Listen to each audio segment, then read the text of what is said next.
मैं इस पर यही टिप्पणी करना चाहता हूं कि जब 22 तारीख को ये जीएसटी रिफॉर्म लागू हुए तो प्रदेश के जो उद्योग मंत्री हैं श्रीमान हर्षवर्धन चौहान जी, उन्होंने कहा कि इसको लागू होने से 1000 करोड़ रुपए का घाटा होगा।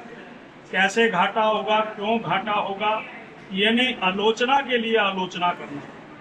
दूसरा मैं ये कहना चाहता हूँ कि अब इस जीएसटी के रिफॉर्म्स के माध्यम से चाहे शिक्षा हो, चाहे पढ़ाई हो, चाहे मकान बनाना हो, चाहे वो हेल्थ सर्विसेज की बात हो, चाहे वो वाहन खरीदने की बात हो, 28% से 18% यानी लगभग 10% की कटौती लगी है। और मकान बनाने के लिए सीमेंट जो महंगा था वो लगभग 40 रुपए सस्ता हो गया है।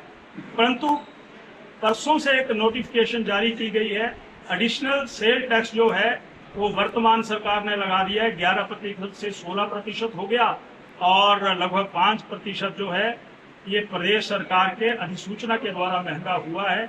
इसकी हम निंदा करते हैं। यानी उपभोक्ताओं के लिए ये जीएसटी एक रामबाण होगा, किसानों के लिए, विद्यार्थियों के लिए और समाज के हर तबके के लिए रामबाण है, पर कांग्रेसियों के लिए ये रामबाण नहीं, ये शायद उनके लिए एक चिंता का विषय उनके मन में बैठ गया है।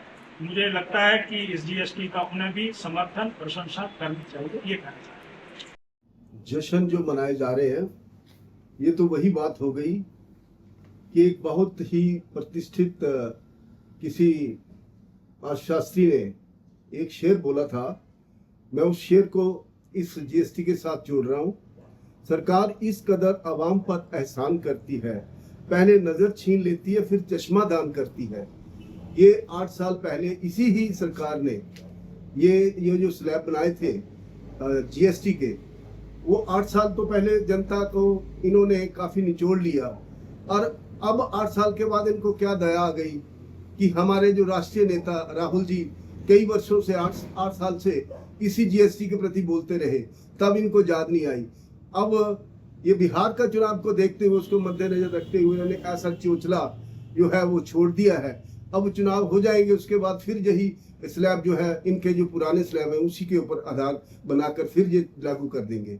तो मेरा ये जश्न मनाने का इनका ये है कि पहले तो इन्होंने खुद इसी तर्ज पर जीएसटी लागू किया और उसी पहले 10 रुपए रेट बनाकर उसको फिर 8 रुपए कर दिया।